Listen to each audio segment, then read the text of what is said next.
a wild foal, collapsed on a remote Colorado trail, barely alive.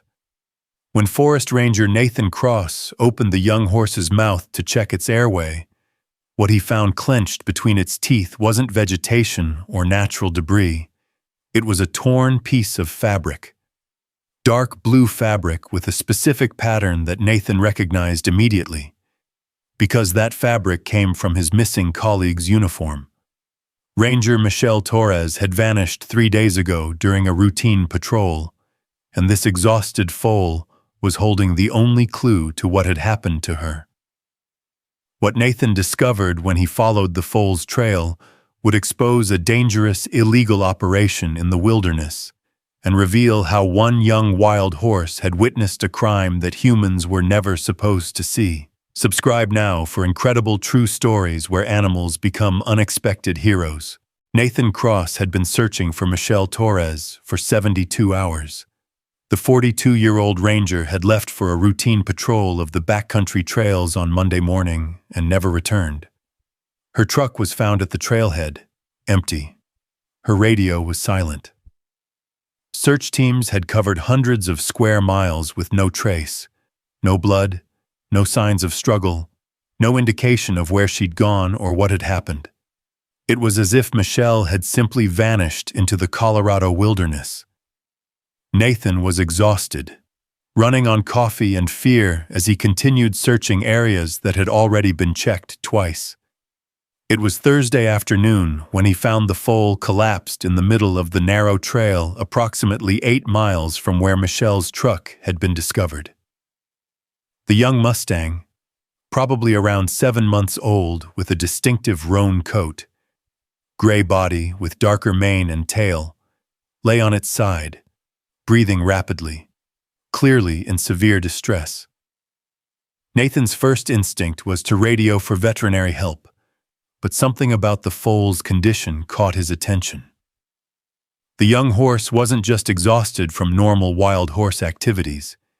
Its hooves were damaged, worn down to the point of bleeding, suggesting it had traveled an enormous distance over rough terrain.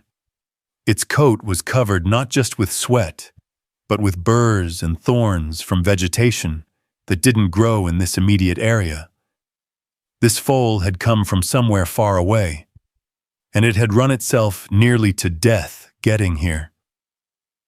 Nathan knelt beside the foal and began a basic physical assessment. No obvious injuries beyond the exhaustion and damaged hooves. But when Nathan gently opened the foal's mouth to check for airway obstructions, standard first aid for collapsed animals, he froze. Clenched tightly between the young horse's teeth was a piece of torn fabric. Not random wilderness debris. Fabric from a uniform. Dark blue with the distinctive Colorado parks and wildlife pattern. Michelle's uniform. Nathan's hands began shaking as he carefully extracted the fabric. It was approximately 4 inches long and 2 inches wide, clearly torn from a larger piece, with dried blood on one edge. The foal had been gripping it so tightly that even in near unconsciousness, the young horse hadn't let go. This wasn't random. This foal had deliberately carried this fabric here. But why? And more urgently, where was Michelle? Nathan immediately radioed the search coordinator. "I've found evidence. A wild foal collapsed on the Eastern Ridge Trail carrying a piece of Michelle's uniform in its mouth. The fabric has blood on it.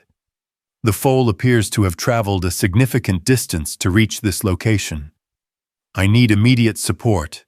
Veterinary for the foal and search teams ready to move." The response was urgent. "Copy that, Nathan. Dr. Wilson is en route. Search teams mobilizing. Can you determine where the foal came from?" Nathan looked at the exhausted young horse, now barely conscious, and felt a wave of desperate hope mixed with dread. This foal knew where Michelle was, but the animal was dying from exhaustion and couldn't lead them anywhere.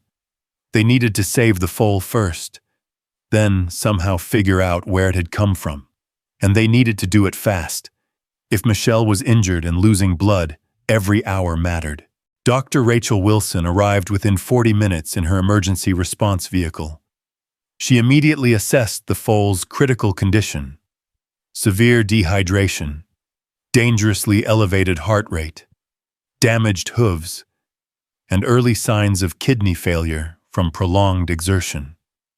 This foal has been running for many hours, possibly 24 hours or more, Dr. Wilson explained as she started an IV line.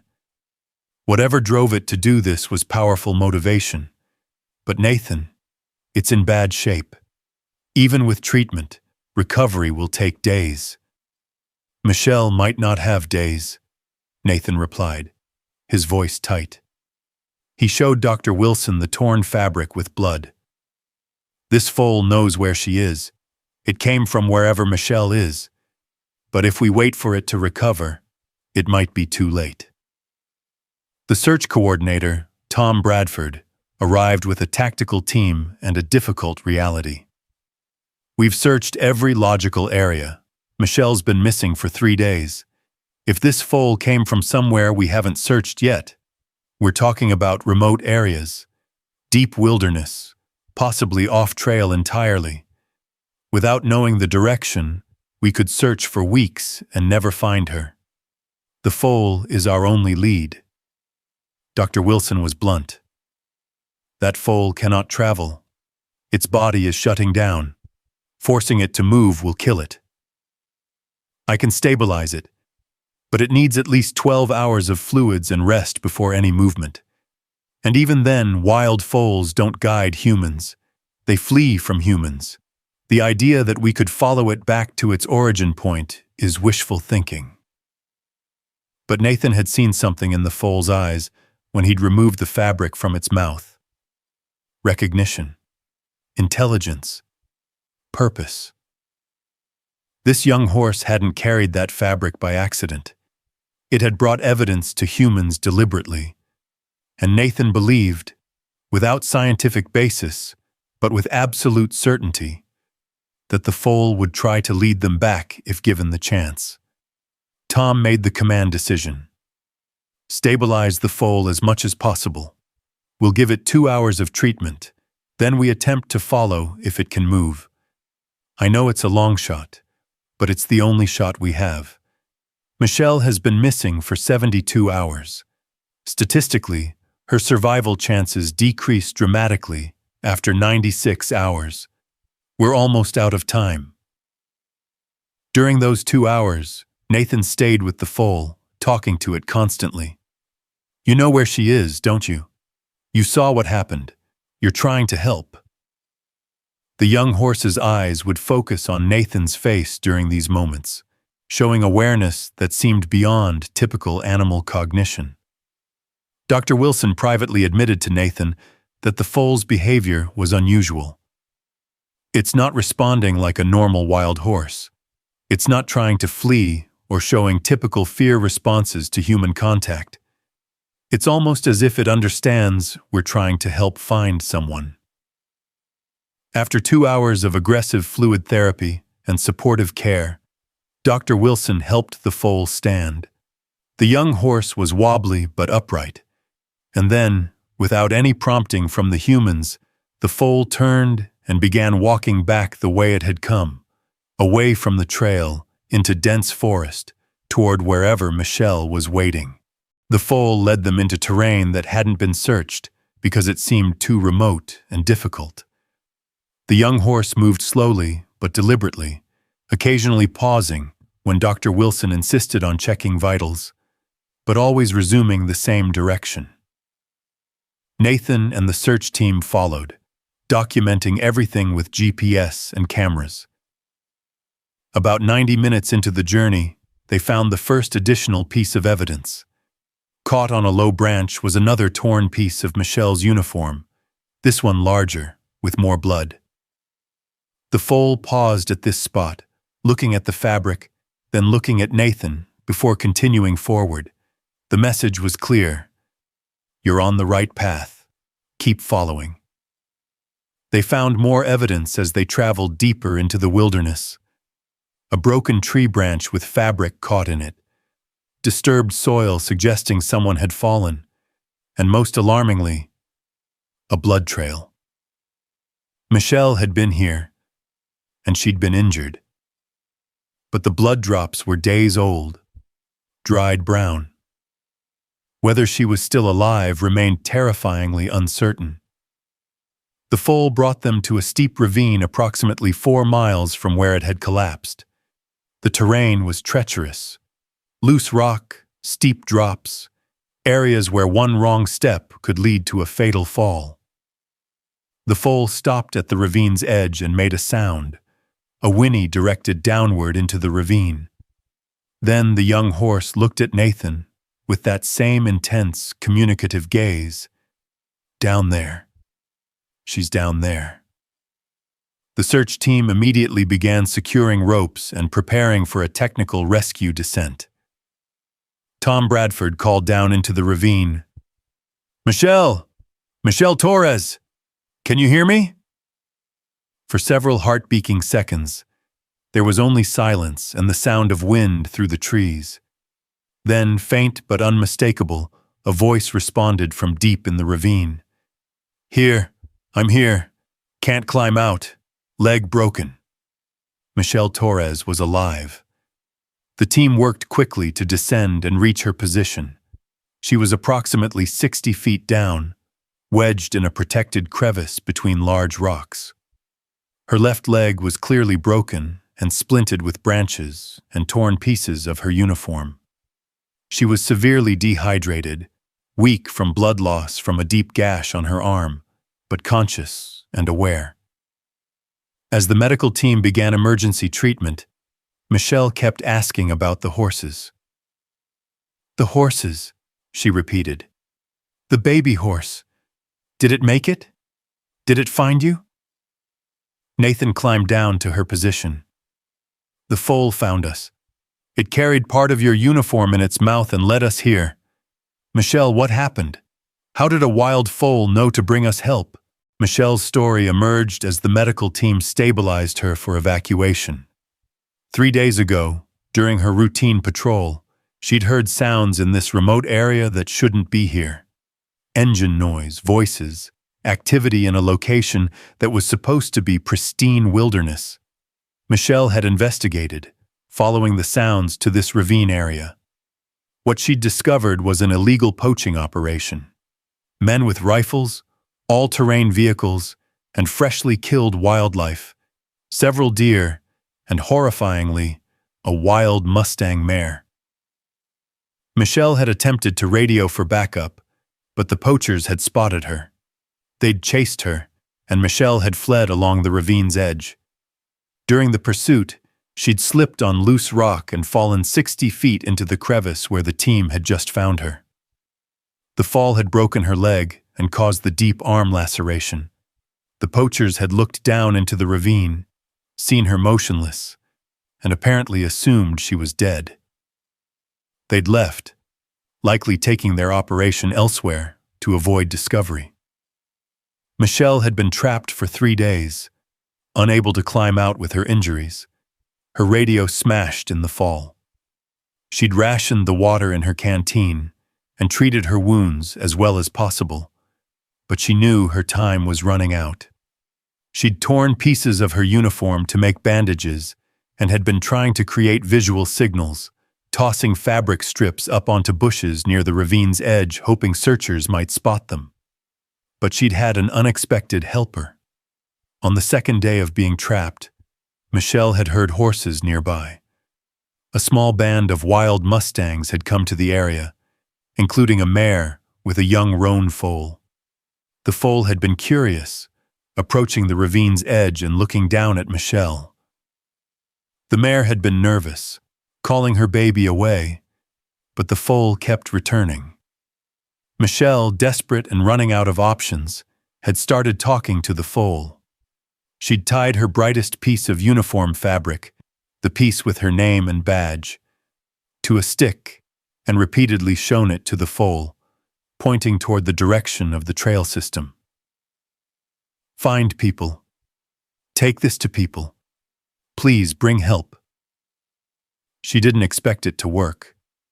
She was delirious from pain and dehydration, talking to a wild animal that couldn't possibly understand.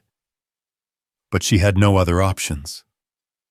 On the third day, yesterday, the foal had done something extraordinary. The young horse had descended partially into the ravine, close enough that Michelle could reach it. She'd tied the fabric piece around the foal's neck, securing it loosely. Find the trail. Find rangers. Bring help. The foal had climbed back out, and Michelle had watched it run off, not back to its herd, but in the direction of the trail system. She'd had no way of knowing if the foal would actually do what she'd asked. It seemed impossible. But she'd had nothing left to lose. The foal had done exactly what Michelle asked. It had run for hours, through the night and into the next day, covering miles of difficult terrain. At some point, the fabric had come loose from around its neck, but the young horse had grabbed it in its teeth and continued. The foal had run until it found the trail where rangers traveled, and then it had collapsed. But not before Nathan had found it and discovered the evidence clenched in its mouth. Tom Bradford was already coordinating a larger operation. We need to find those poachers before they disappear completely. Michelle, can you describe them? Vehicles? Any identifying details? But Michelle's eyes were closing from exhaustion and relief. The medical team insisted she needed immediate evacuation and hospitalization. Michelle Torres was airlifted to a hospital where she underwent surgery for her broken leg and received treatment for dehydration and infection. Doctors confirmed she would make a full recovery, though she'd come dangerously close to dying from her injuries and exposure. Her survival, they said, was remarkable given the severity of her situation and the length of time she'd been trapped. The foal was transported to an equine rehabilitation facility for intensive care. Dr. Wilson's prognosis was guarded. The young horse had pushed its body beyond safe limits, and the next 48 hours would determine if it would survive. Nathan visited the foal every day, and on the third day, when the young roan opened its eyes and nickered softly at Nathan's voice, Dr. Wilson declared the crisis past. It's going to make it. This is one tough little horse. The poaching operation investigation moved quickly.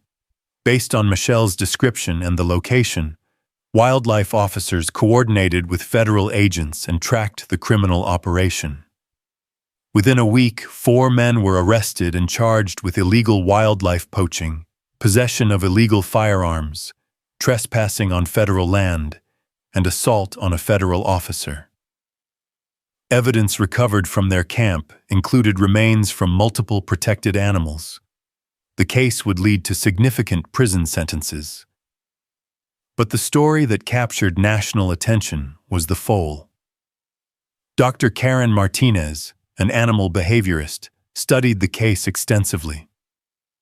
Her conclusions challenged conventional understanding of wild horse intelligence.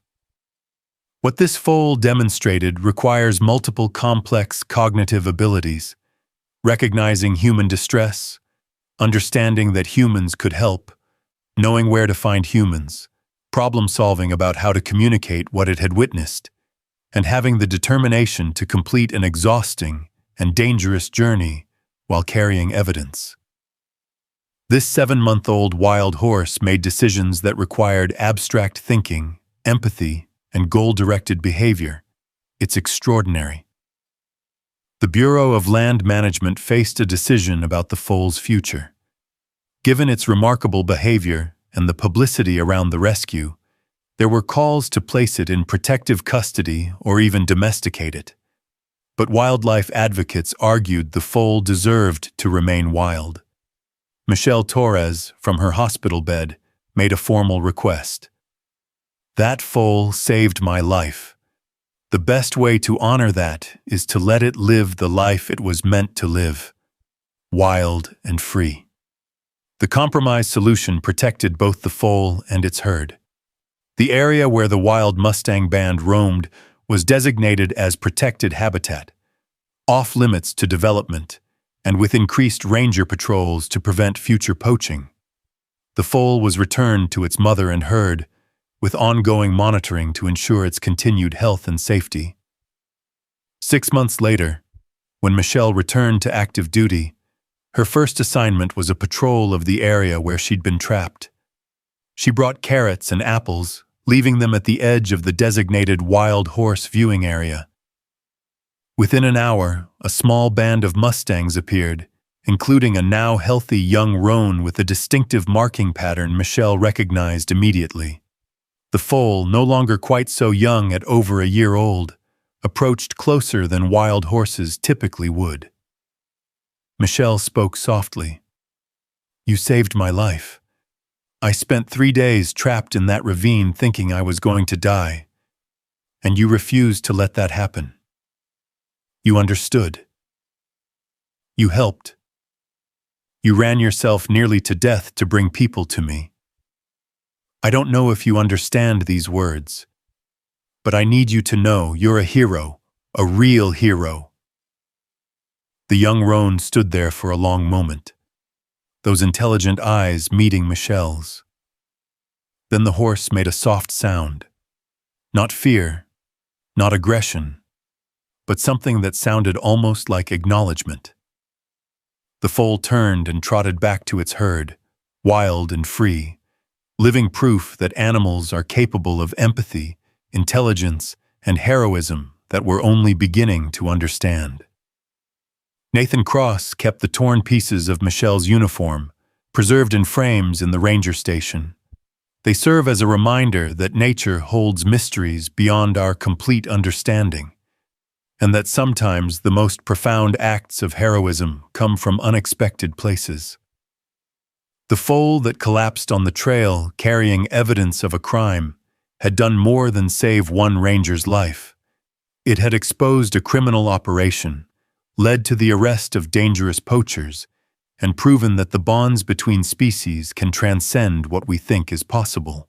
Michelle Torres continues her work protecting Colorado's wilderness.